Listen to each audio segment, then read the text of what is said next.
ইস্তেগফারের গল্প, হৃদয়ে সুখ আর মুখে আলো। গল্পের নায়িকা নিজের জীবনের এক অভিজ্ঞতার কথা বলেন, কিভাবে ইস্তেগফার অর্থাৎ আল্লাহর কাছে ক্ষমা প্রার্থনা করা যায়। তার জীবন পাল্টে দিয়েছে, হৃদয়ে আনন্দ ভরিয়ে দিয়েছে আর মুখে এনে দিয়েছে উজ্জ্বলতা। তিনি বলেন, হে প্রভু, তোমারই প্রশংসা।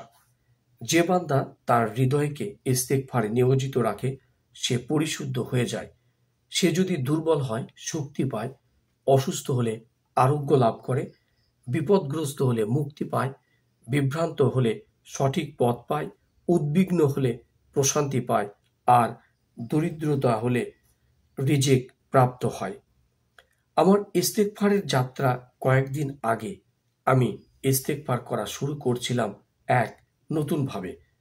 আমি আর সংখ্যার দিকে খেয়াল করতাম না, বরং মনোযোগ দিতাম এর আসল অর্থ ও অনুভূতিতে।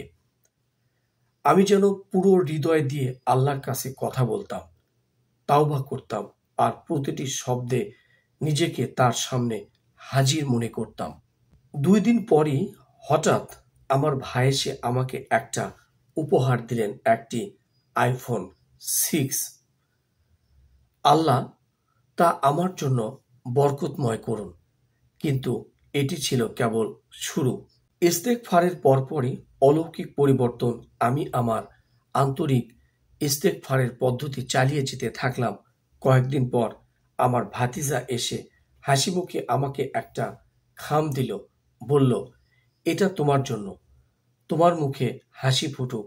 খাম খুলে দেখি তার ভিতরে 1000 রিয়াল। আমার চোখে আনন্দাশ্রু চলে এলো। আমি বললাম, হে প্রভু, সমস্ত প্রশংসা তোমারই। যেমন তুমি ভালোবাসো ও সন্তুষ্ট হও। আমি কিভাবে ইস্তেগফার করতাম? আমার ইস্তেগফার শুধু মুখে বলা কথা ছিল না। আমি হৃদয়ে পুরোপুরি আল্লাহর দিকে ফিরে দিতাম এবং প্রতিটি শব্দ গভীরভাবে অনুভব করতাম। আমি বারবার বলতাম, হে আমার প্রভু, আমাকে ক্ষমা করো এবং আমার তওবা কবুল করো। নিশ্চয় তুমি পরম তওবা গ্রহণকারী, পরম দয়ালু। আমি ধীরে ধীরে গভীর মনোযোগে বলতাম, যেন সরাসরি আল্লাহর সাথে কথা বলছি। নিজের ভুল স্বীকার করছি আর তার কাছে ক্ষমা চাইছি।